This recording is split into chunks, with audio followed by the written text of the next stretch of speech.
Hello दोस्तों, welcome to current GK class. Jharkhand GK के लिए आप करंट जीके चैनल को सब्सक्राइब कर लीजिए और बेल आइकन को प्रेस करके ऑन कर लीजिए, जिससे हर वीडियो का नोटिफिकेशन सबसे पहले आप तक पहुंच सके। वीडियो पसंद आए तो वीडियो को लाइक कीजिए, अपने दोस्तों से वीडियो को शेयर कीजिए और इस वीडियो का PDF के लिए आप हमें टेलीग्राम में जाके ज्वाइन कर लीजिए। टेलीग्राम का लिंक आपको इस वीडियो के डिस्क्रिप्शन बॉक्स में मिल जाएगा। जाइए जल्दी से और टेलीग्राम को जाके ज्वाइन कर लीजिए। क्वेश्चन नंबर 1, किस योजना का लाभ लेने हेतु लाभार्थी के अधिकतम 2 बच्चे होने चाहिए? तो किस योजना का लाभ लेने हेतु लाभार्थी के अधिकतम 2 बच्चे होने चाहिए? ऑप्शन ए इसका सही आंसर हो जाएगा, मुख्यमंत्री लाडली लक्ष्मी योजना। ठीक है दोस्तों, मुख्यमंत्री लाडली लक्ष्मी योजना का लाभ लेने हेतु लाभार्थी के अधिकतम 2 बच्चे होने चाहिए। क्वेश्चन नंबर 2, मुख्यमंत्री लाडली लक्ष्मी योजना किस वर्ष शुरू की गई थी? तो मुख्यमंत्री लाडली लक्ष्मी योजना किस वर्ष शुरू की गई थी? सही आंसर हो जाएगा ऑप्शन सी, 15 नवंबर 2011। 15 नवंबर 2011 को मुख्यमंत्री लाडली लक्ष्मी योजना शुरू की गई थी। क्वेश्चन नंबर 3, मुख्यमंत्री मानव सेवा योजना किस वर्ष शुरू हुई थी? मुख्यमंत्री मानव सेवा योजना किस वर्ष शुरू हुई थी? इसका सही आंसर हो जाएगा ऑप्शन डी, 2020। मुख्यमंत्री मानव सेवा योजना वर्ष 2020 में शुरू की गई थी। जब कोरोना काल चल रहा था उस समय इस योजना को शुरू किया गया था। बाहर में जो फंसे श्रमिक थे उन लोगों के लिए 2000 रुपये भेजा जा रहा था और 1000 रुपये करके जो है स्थानीय निवासी लोगों को दिए जा रहे थे प्रत्येक घर में। क्वेश्चन नंबर 4, हो जनजाति में युवा गृह को क्या कहा जाता है? हो जनजाति में युवा गृह को क्या कहा जाता है? सही आंसर हो जाएगा ऑप्शन बी, गोती आरा। हो जनजाति में युवा गृह को गोती आरा कहा जाता है। संथाल जनजाति में क्या कहा जाता है? तो घोटुल। यानी संथाल जनजाति का युवा गृह को घोटुल कहा जाता है। और गत्योरा ये किसका युवा गृह का नाम है दोस्तों? तो बिरहोर का है। किसका है? तो बिरहोर जनजाति का है। और गीतियो किसका है दोस्तों? तो खड़िया जनजाति का युवा गृह का नाम गीतियो है और बिरहोर जनजाति का युवा गृह का नाम गत्योरा है और संथाल जनजाति का युवा गृह का नाम घोटुल है। और हो जनजाति का युवा गृह का नाम क्या हुआ? तो गोती आरा हुआ। क्वेश्चन नंबर 5, कंवर जनजाति में वधु मूल्य को क्या कहा जाता है? कंवर जनजाति में वधु मूल्य को क्या कहा जाता है? सही आंसर हो जाएगा ऑप्शन सी, सुकदाम। कंवर जनजाति में वधु मूल्य को सुकदाम कहा जाता है। दस्तूरी जो है किस जनजाति का वधु मूल्य है? तो चेरो जनजाति में वधु मूल्य को दस्तूरी कहा जाता है। पोन यह संथाल का है। इसके अतिरिक्त सोरैया पहाड़िया, माल पहाड़िया का भी जो है पोन ही जो है वधु मूल्य है। डाली टका ये किसका है? तो ये बेदिया और असुर। तो असुर जनजाति और बेदिया जनजाति का वधु मूल्य का नाम डाली टका है। क्वेश्चन नंबर 6, करमदहा मेला झारखंड के किस जिले में आयोजित किए जाते हैं? तो करमदहा मेला झारखंड के जामतड़ा जिले में आयोजित किए जाते हैं। ऑप्शन ए इसका सही आंसर हो जाएगा, जामतड़ा। मकर संक्रांति के समय ये मेला जो है शुरू किए जाते हैं दोस्तों। क्वेश्चन नंबर 7, किस वर्ष हिजला मेला को झारखंड सरकार द्वारा राजकीय मेले का दर्जा प्रदान किया गया है?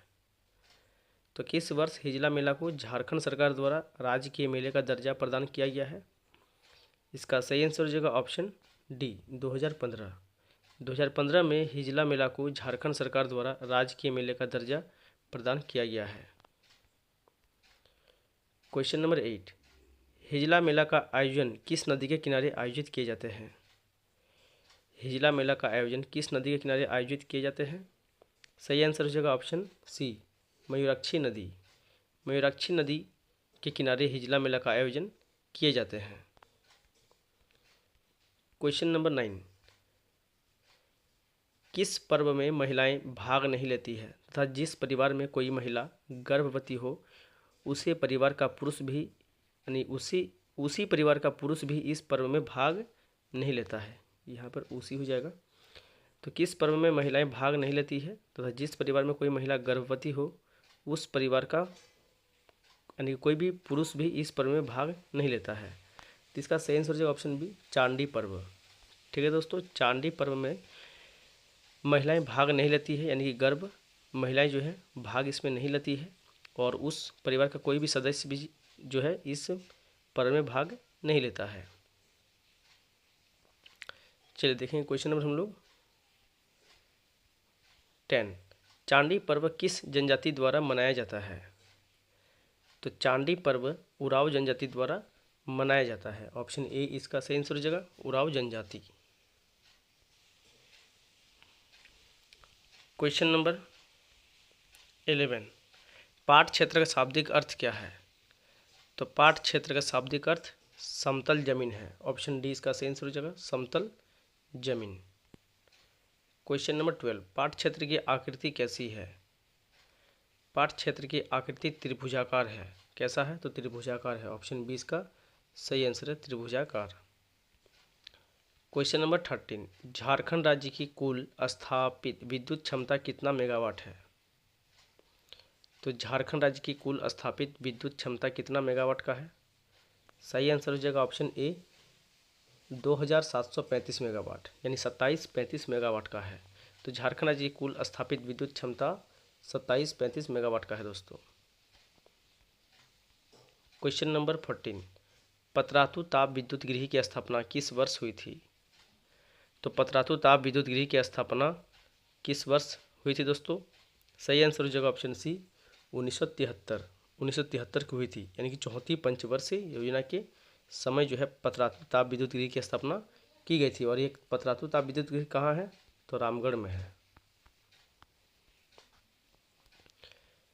चलिए देखते हैं क्वेश्चन नंबर 15। किस वर्ष छोटा नागपुर क्षेत्र में विल्किंसन कानून लागू किया गया था? किस वर्ष छोटा नागपुर क्षेत्र में विल्किंसन कानून लागू किया गया था दोस्तों? तो इसका सही आंसर हो जाएगा ऑप्शन बी 1834 ईस्वी को। 1834 ईस्वी को छोटा नागपुर क्षेत्र में विल्किंसन कानून लागू किया गया था। Question number 16। किस वर्ष छोटा नागपुर का क्षेत्र ब्रिटिश शासन के अंतर्गत आया था? तो किस वर्ष छोटा नागपुर का क्षेत्र ब्रिटिश शासन के अंतर्गत आया था दोस्तों? इसका सही आंसर हो जाएगा ऑप्शन डी 1765 ईस्वी को।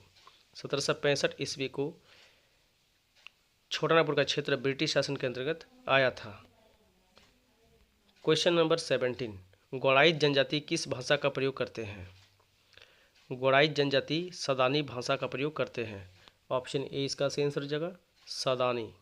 ठीक है दोस्तों, तो गौड़ाई जनजाति जो है इनका जो भाषा का जो प्रयोग करते हैं, यानी कि कौन सा भाषा प्रयोग करते हैं? तो सदानी भाषा का प्रयोग करते हैं। Question number 18। मुंडा जनजाति में धार्मिक विशेषज्ञ को क्या कहा जाता है? तो मुंडा जनजाति में धार्मिक विशेषज्ञ को क्या कहा जाता है? तो ऑप्शन बी इसका सही आंसर है, पाहन। मुंडा जनजाति में धार्मिक विशेषज्ञ को पाहन कहा जाता है। नायके किस जनजाति का धार्मिक विशेषज्ञ है? तो संथाल का है। किसका है? संथाल का है। Question number 19। वर्ष 2019 से 2021 के बीच जनजातीय जिलों में कितना वर्ग किलोमीटर वन क्षेत्र में वृद्धि दर्ज की गई है? तो वर्ष 2019 से 2021 के बीच जनजातीय जिलों में 80 वर्ग किलोमीटर वन क्षेत्र में वृद्धि दर्ज की गई है।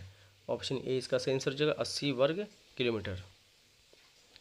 Question number 20। पालकोट अभयारण्य झारखंड के किस जिले में स्थित है? पालकोट अभयारण्य झारखंड के गुमला जिले में स्थित है। ऑप्शन सी इसका सही आंसर हो जाएगा, गुमला। Question number 21। डोम्बारी बुरू पहाड़ किस जिले में स्थित है? तो डोम्बारी बुरू पहाड़ झारखंड के खूंटी जिला में स्थित है। ऑप्शन बी इसका सही आंसर हो जाएगा, खूंटी। Question number 22। जले हुए ईंटों के घर, लाल मिट्टी के बर्तन, सिक्के आदि किस जिले से प्राप्त हुए हैं? तो जले हुए ईंटों के घर, लाल मिट्टी के बर्तन, सिक्के आदि जो है ये खूंटी जिले से प्राप्त हुए हैं। किस जिले से प्राप्त हुए? खूंटी जिले से। आपको कमेंट करके बताना खूंटी के किस स्थान से दोस्तों, आपको स्थान का नाम बताना कि कौन सा स्थान से प्राप्त हुआ था। Question number 23। हजारीबाग का शहर किसे कहा जाता है? हजारीबाग का शहर हजारीबाग को कहा जाता है। ऑप्शन ए इसका सही आंसर हो जाएगा, हजारीबाग। Question number 24। रामगढ़ में प्रखंडों की संख्या कितनी है? यानी रामगढ़ जिले में प्रखंडों की संख्या कितनी है? तो सही आंसर हो जाएगा ऑप्शन डी 6। रामगढ़ जिले में प्रखंडों की संख्या 6 है। क्वेश्चन नंबर 25, सर्वाधिक अनुमंडल वाला जिला कौन सा है? तो सर्वाधिक अनुमंडल वाला जो जिला है गिरिडीह है। ऑप्शन ए इसका सही आंसर है, गिरिडीह। ठीक है दोस्तों, 4 अनुमंडल वाला जिला है। बात करते हैं इसके नीचे में और भी ऑप्शन थे। पलामू में कितने अनुमंडल हैं? तो 3 है। पश्चिमी सिंहभूम में भी 3 है, हजारीबाग में 2 है और गिरिडीह में 4 है। तो सर्वाधिक अनुमंडल वाला जिला गिरिडीह हो गया। क्वेश्चन नंबर 26, झुमका जलकुंड झारखंड के किस जिले में स्थित है? तो झुमका जलकुंड झारखंड के दुमका जिले में स्थित है। ऑप्शन बी इसका सही आंसर हो जाएगा, दुमका। ततलोई जलकुंड भी जो है दुमका में ही स्थित है, ततलोई। ठीक है दोस्तों, ततलोई जलकुंड जो है दुमका में ही है और झुमका जलकुंड भी दुमका में ही स्थित है। क्वेश्चन नंबर 27, दुमका जिले में प्रखंडों की संख्या कितना है? दुमका जिले में प्रखंडों की संख्या कितना है? तो 10 है। ऑप्शन सी इसका सही आंसर हो जाएगा, 10। दुमका जिले में प्रखंडों की संख्या 10 है। क्वेश्चन नंबर 28, कोल्हान जिले का मुख्यालय कहाँ है? कोल्हान जिले का मुख्यालय कहाँ है दोस्तों? इसका सही आंसर हो जाएगा ऑप्शन डी, चाईबासा। कोल्हान जिले का मुख्यालय चाईबासा है।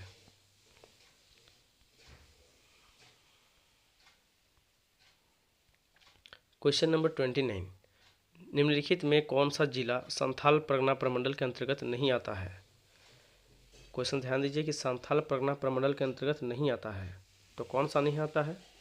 तो पाकुड़, ये तो संथाल परगना में आता है दोस्तों, ये सही है। दुमका भी आता है, गोड्डा भी आता है, गढ़वा नहीं आता है दोस्तों। ठीक है, तो ऑप्शन ए जो है ये संथाल परगना प्रमंडल के अंतर्गत नहीं आता है। बाकी ये गोड्डा, दुमका, पाकुड़ ये संथाल परगना प्रमंडल के अंतर्गत आता है। क्वेश्चन नंबर 30, निम्नलिखित में कौन सा जिला कोल्हान प्रमंडल के अंतर्गत आता है? तो आपको ये प्रश्न का जवाब हमें कमेंट करके कमेंट बॉक्स में बताना है। आज के लिए इतना ही प्रश्न, मिलते हैं नेक्स्ट वीडियो में। आज का वीडियो कैसा लगा है कमेंट करके जरूर बताइए दोस्तों। पीडीएफ के लिए आप हमें टेलीग्राम में जाकर ज्वाइन कर लीजिए। चैनल को पहली बार देख रहे हो, चैनल को सब्सक्राइब जरूर कर ले दोस्तों। तो क्वेश्चन क्या है, निम्नलिखित में कौन सा जिला कोल्हान प्रमंडल के अंतर्गत आता है? तो आपको इसका सही जवाब बताना है दोस्तों कमेंट करके।